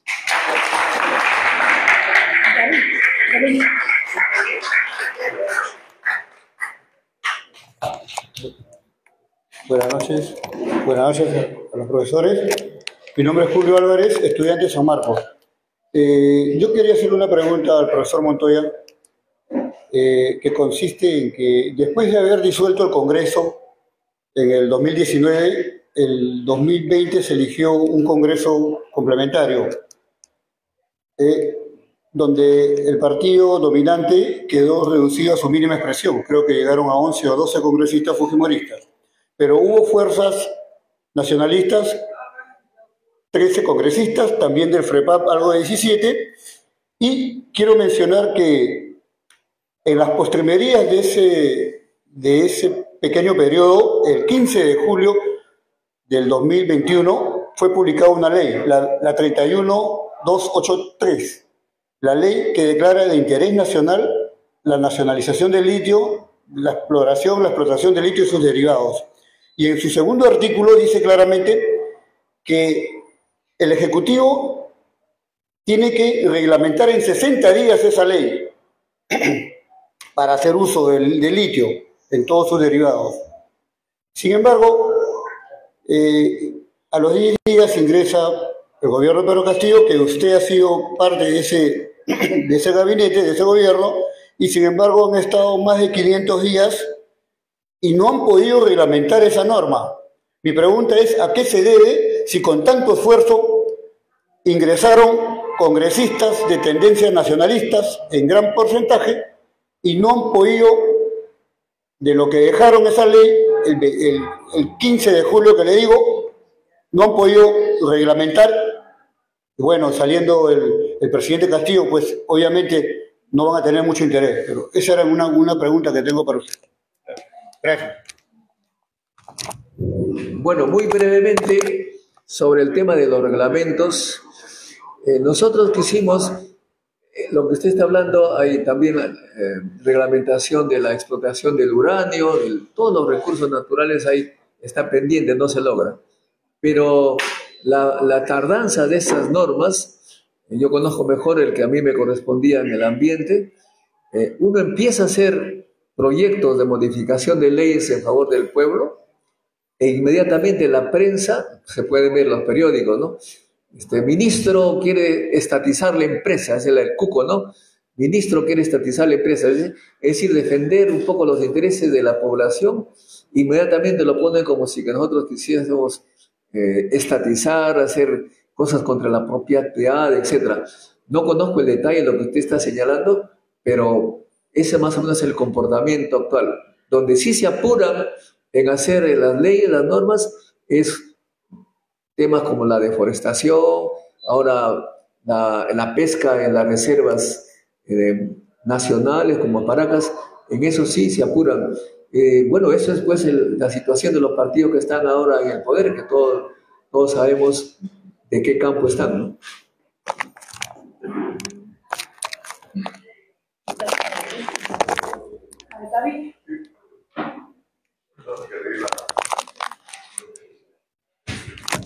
Gusto saludarte, Modesto, no lo vemos desde planeamiento, desde el plan. Mi reflexión es la siguiente. No ha sido posible el desarrollo tecnológico autónomo en un país si es que no había una fuerte presencia del Estado. Japón, por la restauración Meiji, desde el Estado se decidió alcanzar a Occidente, la tecnología de Occidente. En el caso de Internet, surgió del Estado, de la Fuerza Aérea norteamericana. La conquista de la Luna, con la creación de la NASA, fue una decisión del Estado que permitió una serie de conocimientos y descubrimientos científicos que se aplicaron en la técnica de manera importante. Entonces, lo que hay que reivindicar es la decisión política de un Estado soberano que además tiene que tener un sistema de planeamiento, porque esto es lo que contrarresta al mercado. El mercado no desaparece, existe, pero tiene que estar subordinado. ¿Y cómo se subordina al mercado? Con un plan y con la decisión política de aplicar un plan. Entonces tenemos que reconstruir un sistema de planeamiento, tú estuviste ahí, sabías lo débil que era, para que refleje exprese el proyecto nacional en una etapa de desarrollo y tenga la fuerza suficiente como para articularse con la universidad, articularse con la formación de la gente, articularse con el contacto de los científicos peruanos con los que viven fuera del país, que son peruanos, y solamente una política nacionalista, porque eso se explica en China. Los chinos que iban a Estados Unidos todos regresaban, y a pesar de que les ofrecían ganar más, porque tenían un sentido nacional. Y es más, ahora que ya pueden ganar más, y eso sí les preocupa a Estados Unidos, están regresando los que ya han estado 15 o 20 años en Estados Unidos y están recogiendo lo más avanzado y se los están llevando a China ahora. Pero eso necesita un sentido nacional, patriota. Los japoneses lo tenían, los chinos lo tenían. No hay país que haya desarrollado tecnología que no haya tenido un sentido nacional, patriota. Creo que eso es fundamental. Un fuerte sistema de planeamiento, un sentido nacional, ¿no?, que comprometa a la gente más allá simplemente del incentivo económico, que es fundamental, pero no es suficiente. Esa es la reflexión, ¿no? Bueno, quería hacer un comentario a raíz de las preguntas que han venido. Miren, compatriotas, nosotros aspiramos a ser gobierno, si no, no estaríamos reunidos acá. Y como somos nacionalistas, reivindicamos a los gobiernos nacionalistas anteriores y el único que sabemos es el de Velasco. Y con Velasco hubo un proyecto que ya he referido. Entonces, ¿cuál va a ser la relación de los científicos peruanos con un gobierno nacionalista? Yo creo que en verdad van a ser unos privilegiados. En tanto conjuguen con el Objetivo Nacional de Desarrollo que vamos a tener. Entonces, para tener un objetivo de desarrollo, primero tenemos que descifrar bien el problema. Descifrar bien el problema. Analizarlo al detalle, porque si no desciframos bien el problema, la solución va a ser errada. Entonces, cuando analizamos la situación del país que vamos a heredar, es como cuando uno va a hacerse cargo de un pueblo, de un cuartel, de un colegio, de una organización humana, de una sociedad, hasta si fuera de otra profesión, ¿no? Me tengo que preocupar a dónde voy. Entonces yo pienso que el principal problema donde vamos a tener, en términos globales, es que nuestro material humano está fallado. Es un problema, el material es lo principal. ¿Por qué digo que vamos a heredar un material humano fallado? Porque podemos asumir que la mitad de la población está desnutrida. Porque sabemos que 46% de niños entre 0 y 5 años están desnutridos. Si los hijos están así, ¿cómo estarán las madres? ¿Cómo estarán los padres? Porque ellos dejan de comer por el niño. Entonces, podemos establecer con toda tranquilidad que medio Perú está desnutrido. Es decir, material humano fallado. Ese es el problema. ¿Cómo? Porque si queremos desarrollar, todo arranca de ahí, de las proteínas. Es un problema principal de proteínas que tenemos que afrontar. ¿Cómo solucionar? Eso es para arrancar. Eso es para arrancar. Entonces, para solucionar este gobierno nacionalista que quiere desarrollar a su país, quiere tener científicos, tener patentes, ganar los premios Nobel de Ciencia y Tecnología, ¿no? Es imposible, pues. Nuestro alumnado se duerme en la primera hora de clase, desde el jardín, porque están desnutridos. Y miren, cuando uno agarra el nacionalismo y lo hace coherente, nos damos cuenta que lo absurdo que es la sociedad nuestra, lo estúpida que es. Lo que a mí me parece bien absurdo que nos vanagloriemos de que comemos rico. Oh, la cocina peruana es la mejor, todos debemos ser chefs. En el concierto internacional, los peruanos somos los cocineros globales. El suizo es el científico, el japonés es el tecnológico, el peruano es a la cocina. Ese es nuestro rol. Entonces yo, oye, compadre, mi mujer cocina rico, pero mis hijos están desnutridos. Hay que ser bien estúpido, ¿no? O algo por el estilo. Entonces me parece absurdo, me parece denigrante, me parece estúpido. Estos falsos valores, estos falsos logros criollos, que comemos rico. No, compatriotas, no comemos mal. Porque mire cómo están nuestros hijos, pues. O quizás hay comida, pero no la distribuimos bien, no lo sé. Algo está fallando, y grave. Entonces, estos científicos nuestros, que normalmente salen a buscar trabajo al extranjero o terminan de taxistas, serán privilegiados en tanto nos ayuden al gobierno nacionalista a solucionar el problema de las proteínas. Entonces, ahí va cómo solucionamos el problema de las proteínas para 20 millones de bocas. Entonces, ahí tenemos que atacar al agro, a la agricultura, todo lo que produce proteínas, pesca nativa, pesca artesanal, de consumo humano, nada que agroexportación. ¿De qué nos sirve exportar harina de pescado o arándanos? Acá nadie come, tenemos a la gente desnutrida, no exportemos nada, que todo se queda acá. Entonces, ¿cómo hacemos? ¿Cómo hacemos? Entonces, esas obras faraónicas de integración a la selva, las interoceánicas, grandes robos, Lavajato, delincuentes presos. Yo siempre me he preguntado de la prisión, caray, ¿qué es Lavajato? ¿Qué es la interoceánica? ¿No es hormigón, fierro, cemento y ingeniería? Eso no lo podemos hacer en la uni, ¿no? Hemos hecho Capañán, todas las carreteras. O sea, hay que ser bien antipatriota. Ahora, la carretera central la va a hacer los franceses. O sea, ya es normal, lo hacen los ingleses. Esto es traición a la patria, es lo más, nadie lo discute. Nadie discute eso. O sea, ya nos han ablandado el cerebro.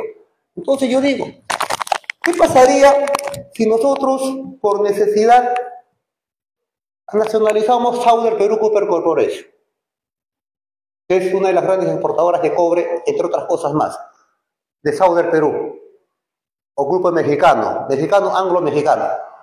Yo pregunto, ¿tendremos la capacidad con nuestros ingenieros de las facultades, los mejores, las espadas de honor de todas las facultades de ingeniería? Todos los espadas de honor los traigo. ¿Estamos en capacidad de mantener la producción de CU, de cobre, al mismo ritmo?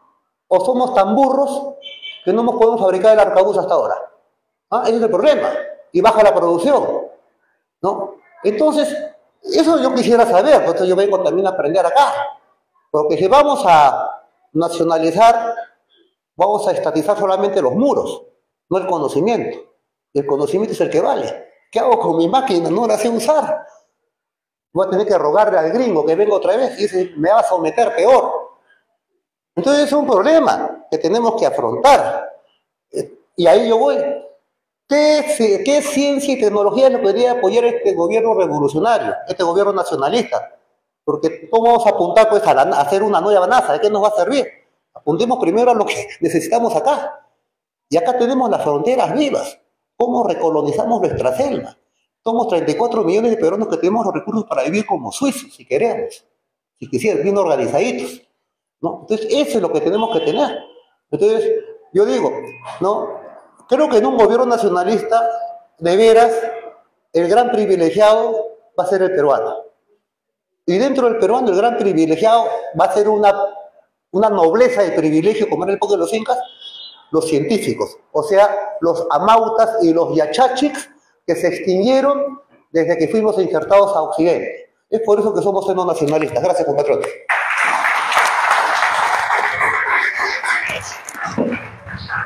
A ver, vamos a dar las dos últimas preguntas.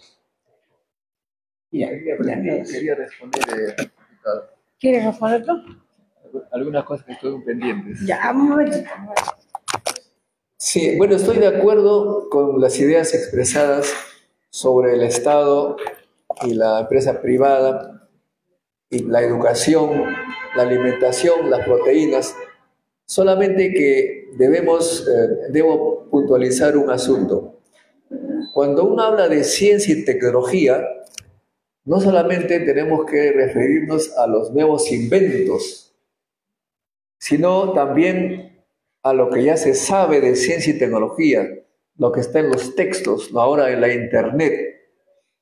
Por ejemplo, cuando yo era niño, había un curso, seguramente alguno de ustedes habrá llevado ese curso, se llamaba Niño y la Salud. ¿Alguno llevó ese curso? Muy bien.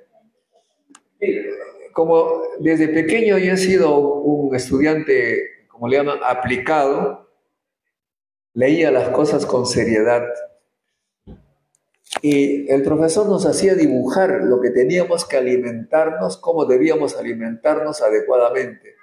Dibujábamos el huevo, la vaca, la leche, la zanahoria, la carne, el pollo, todo, y ahí decía cuánto teníamos que comer.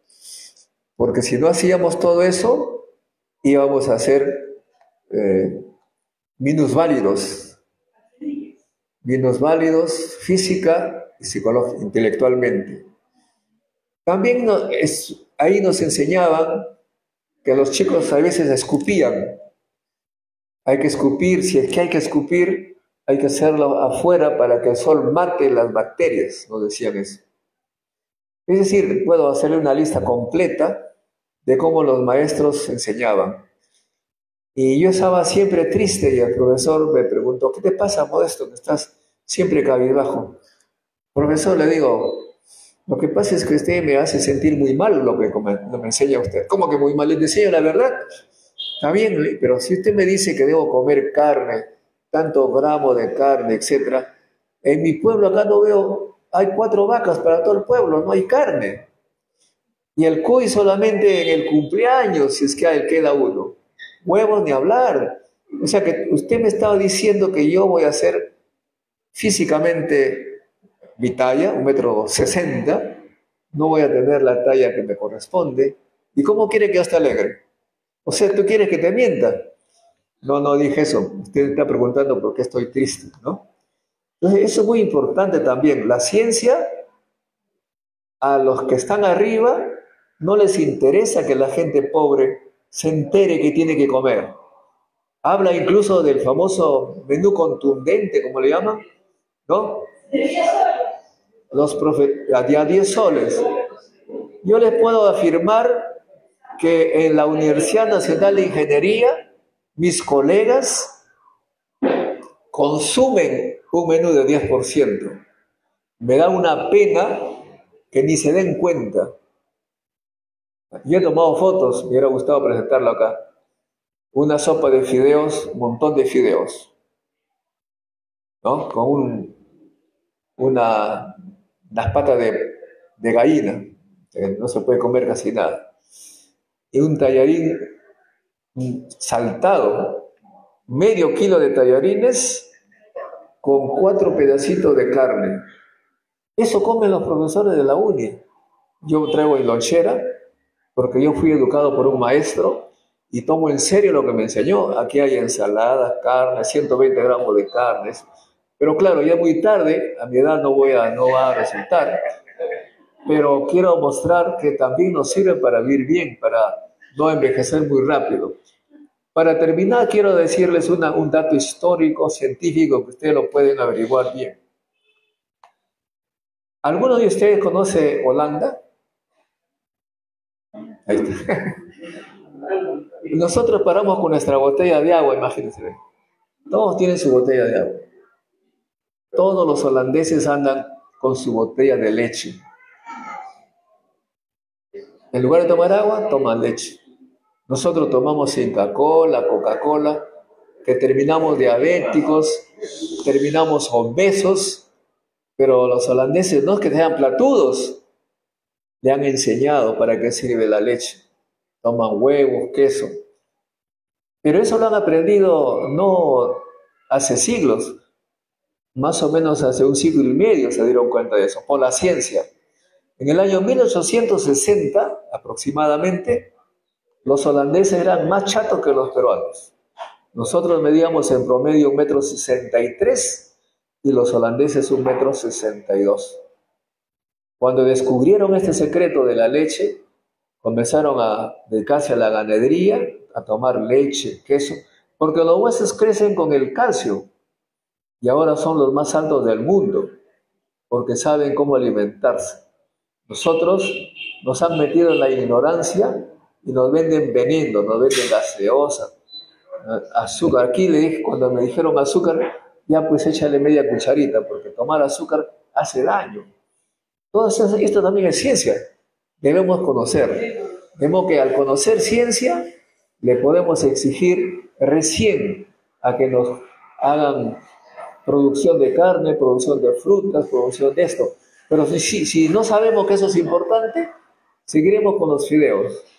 Es una pena saber que nuestros compatriotas de los Andes, que no tienen el conocimiento ahora, nos engañan, han cambiado su quinoa por fideo, su papa por un montón de cosas.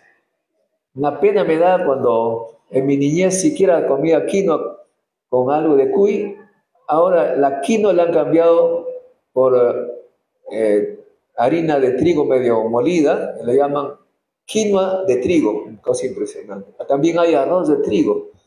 Es decir, nos están tratando como para ser cada vez más minusválidos. Eso también es ciencia. Y solamente conociendo ciencia, a partir de la educación, tendremos el conocimiento para exigir que los gobiernos nos traten como seres humanos y no como animales. Muchas gracias, amigos.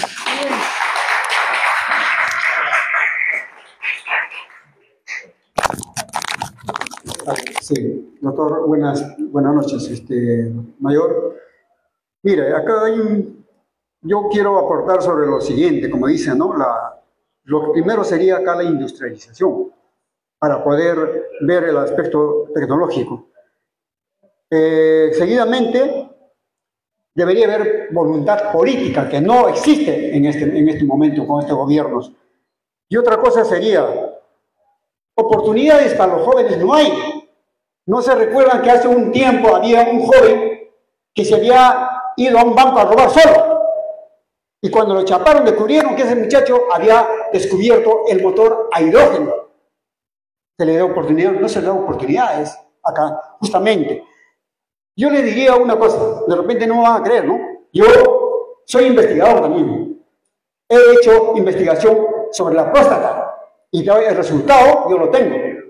Entonces, si al doctor Elmer Huertas, al doctor Tomás Borda le persiguen por sus descubrimientos, que no, ellos solamente acá en Perú quieren que sean consumidores y no como investigadores, entonces será peor para mí. Entonces, si hago el descubrimiento público, me van a perseguir. Entonces, yo soy estudiante, en la actualidad soy estudiante. Mi pregunta sería, doctor, ¿cuál sería el aporte de la inteligencia artificial hacia la ciencia y tecnología? Esa es mi pregunta. Gracias. Gracias.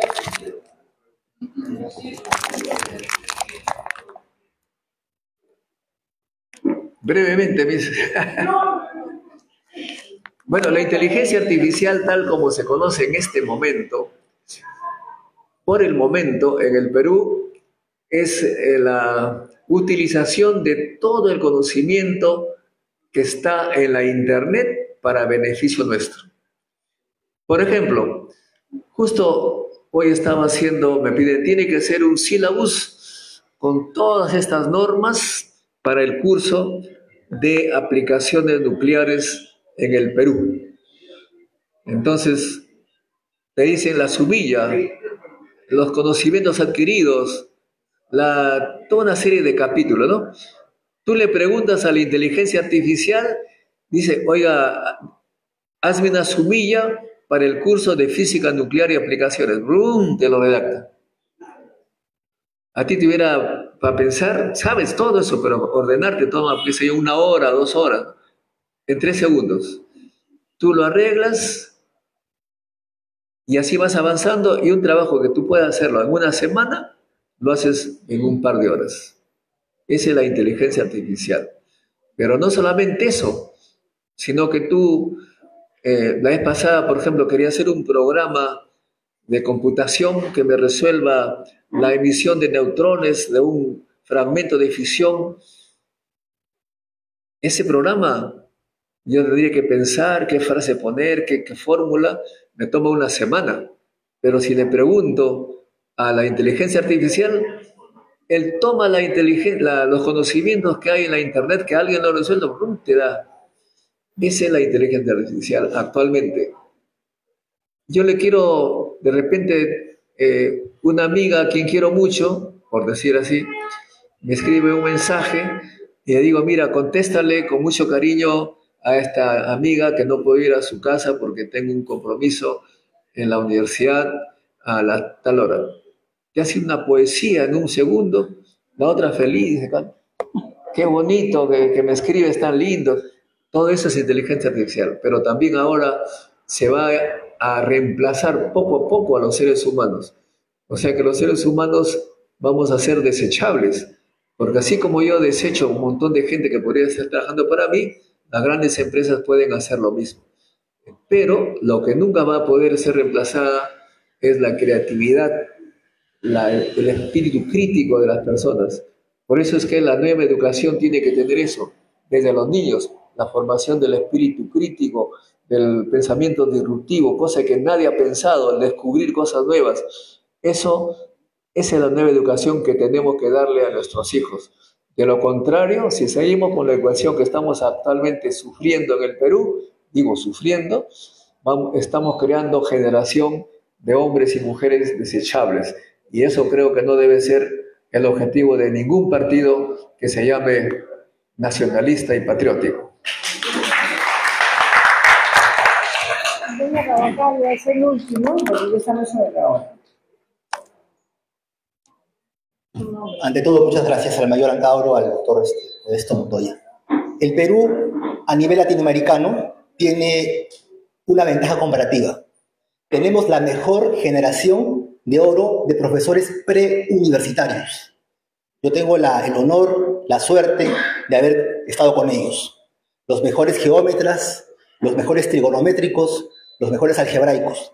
Lamentablemente, por políticas, esos profesores no pueden demostrar, aplicar todo su conocimiento en el Ministerio de Educación o en el SUTEP, porque el SUTEP pues maneja un concepto ideológico, es una secta.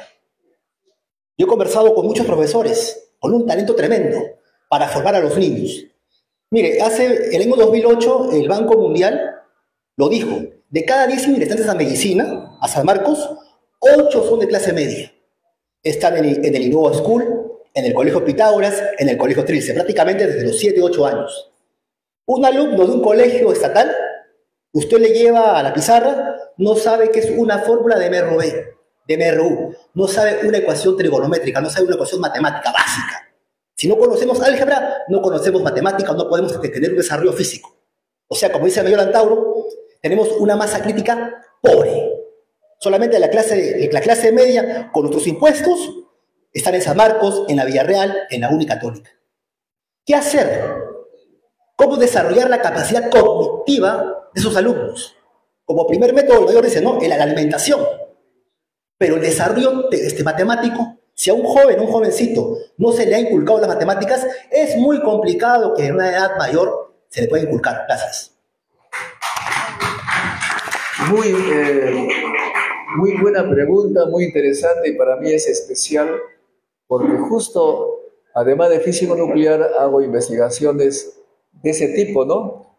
¿Qué está pasando con la educación estatal? ¿Y qué cosa he descubierto? Con los datos que están oficiales, datos oficiales de la Universidad Nacional de Ingeniería, datos oficiales.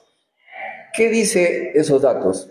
En primer lugar, que cada año el porcentaje de ingresantes provenientes de colegios privados aumenta 0.6%.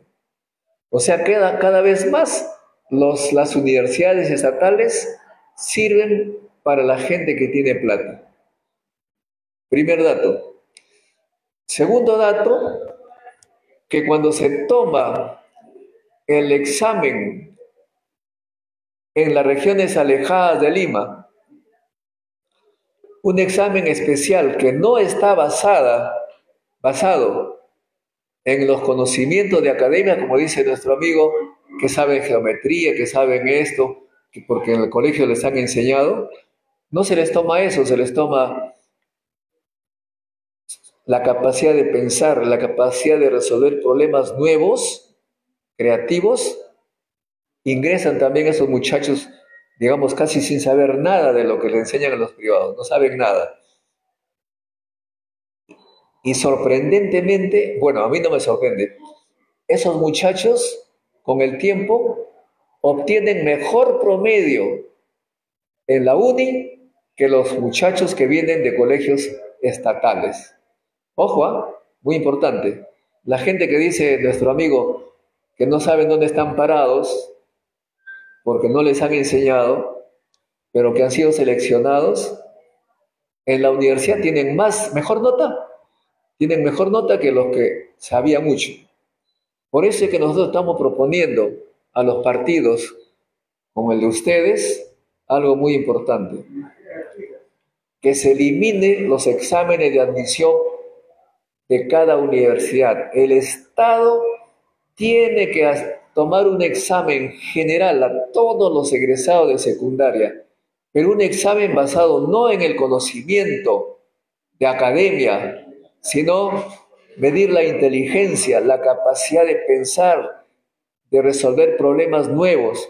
Los chicos del campo, los chicos que en este momento están sembrando papas con sus padres,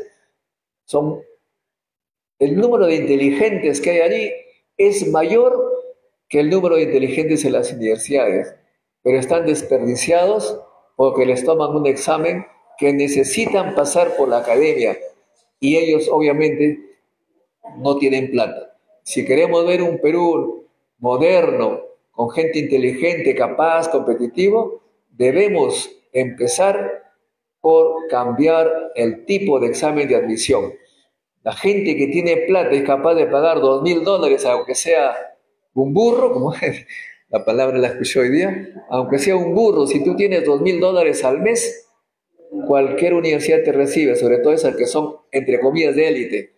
No solamente te reciben, sino que al profesor le obligan a aprobarlo, y siendo un burro le dan su diploma, y siendo burro y teniendo contactos al nivel, entre comillas, elitista, van a tener un cargo en el Estado y que van a valorar peor el Estado que tenemos. Por eso es necesario hacer una gran revolución para tener estudiantes inteligentes, no necesariamente ricos. Esa es la respuesta. Gracias. Gracias, buenas noches. Lo principal, mayor y doctor, todos creo que estamos de acuerdo con lo que nos han expuesto hoy día, pero lo más importante no nos han dicho. ¿Cómo vencer la resistencia de nuestros opresores? Y que quede para... ¿Cómo vencer la resistencia de nuestros opresores? Pues lo más importante es eso. Todos estamos de acuerdo con lo que nos han expuesto. Segundo, para la próxima clase, para el día viernes, podrían comprometerse de nuevo con nosotros para que nos den esa parte que falta. Porque miren, en el Congreso de la República hemos tenido como presidente de la Comisión de Ciencia y Tecnología a una persona de apellido Mamani, que la prensa, cuando los periodistas le preguntan ¿dónde has estudiado tu primaria?, él dijo: yo no me acuerdo. O sea que nunca había estudiado. Y fue presidente de la Comisión de Ciencia y Tecnología del Congreso de la República. En su primer gobierno de Alan García, en CADE, cuando se presentó, lo reconoció a su profesor que estaba sentado ahí, lo saludó a su profesor y le dijo: a mí nada, no me ha servido haber estudiado química, física, matemática. En la vida no me ha servido para nada. O sea, nuestros opresores tienen esos líderes que tenemos que vencerlos con nuestros argumentos. Tenemos que batallar duro. Eso quisiéramos nosotros saber. Porque esta pregunta que se la estoy haciendo, mayor y doctor, se la hice cuando yo tenía 14 años al doctor del Prado, que era presidente o secretario general del Partido Comunista en aquella época.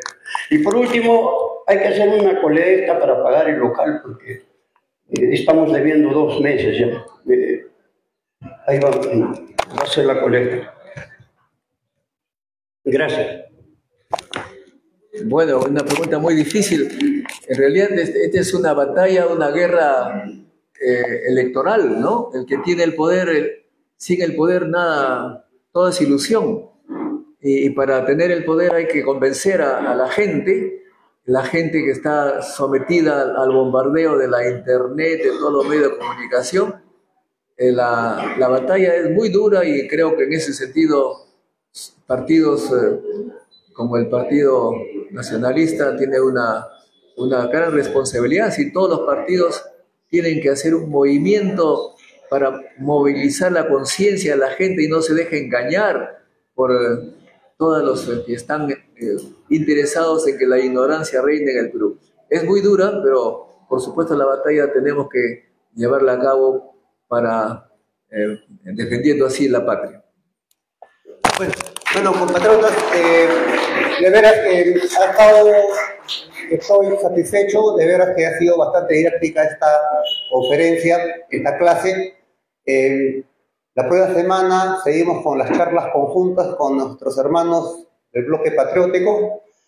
Creo que hay una charla de tema político, creo. Mañana se va a coordinar. Bueno, para concluir, compatriotas, repito, saco el poder, el resto es ilusión. Debemos llegar al poder. Muchas gracias, compatriotas. ¡Viva el locacerismo!